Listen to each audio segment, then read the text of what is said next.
Shalom sahabat yang baik hati, salam sehat selalu bagi kita semuanya. Marilah kita bersatu di dalam doa. Kasih karunia dan damai sejahtera dari Allah Bapa dan dari anaknya Tuhan Yesus Kristus kiranya menyertai kamu sekalian. Amin.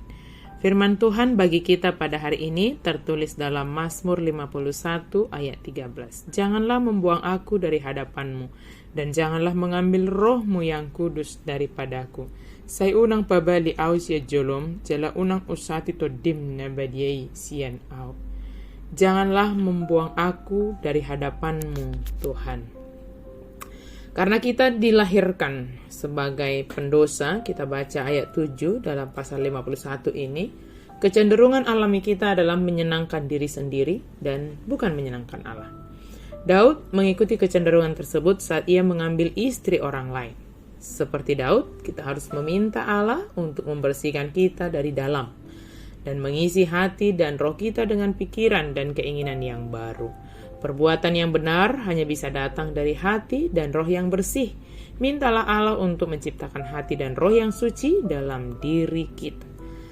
Sadar sebagai makhluk pendosa dan kecenderungan hati yang hanya memenuhi keinginan diri sendiri, mendorong pemazmur untuk meminta supaya Allah tidak membuangnya.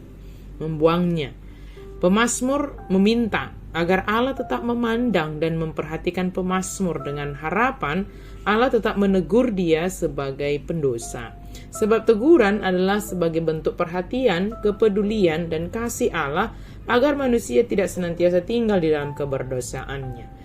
Ketika Allah mengambil rohnya yang kudus dari kita, maka hal-hal yang tidak baik akan mengisi hati kita. Maka kita meminta agar roh Allah itu, roh kudus itu senantiasa tinggal di dalam hati kita, sehingga kita dituntun untuk melakukan apa yang sesuai dengan kehendak Allah. Dan ketika kita jatuh ke dalam dosa, kita menyadarinya, kita meminta maaf kepada Tuhan.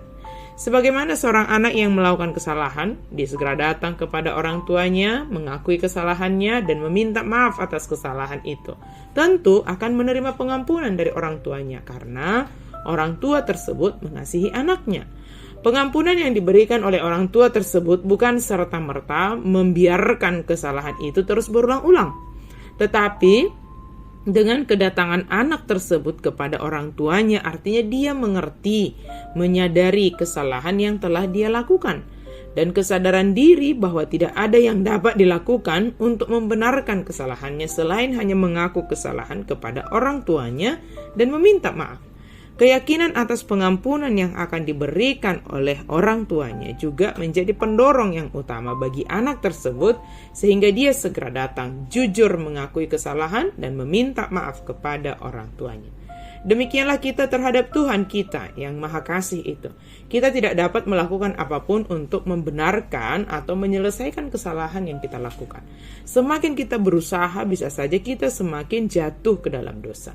Namun di saat kita melakukan kesalahan, kepercayaan kita akan belas kasihan Tuhan bagi kita mendorong kita untuk datang mengaku kesalahan ke hadapan Tuhan. Tiada berguna jika kita menutup-nutupi kesalahan. Bahkan jika kita sekali berbohong menutupi satu dosa yang telah kita lakukan, maka untuk waktu ke depan akan semakin banyak kebohongan kita untuk menutupi kebohongan yang telah kita lakukan.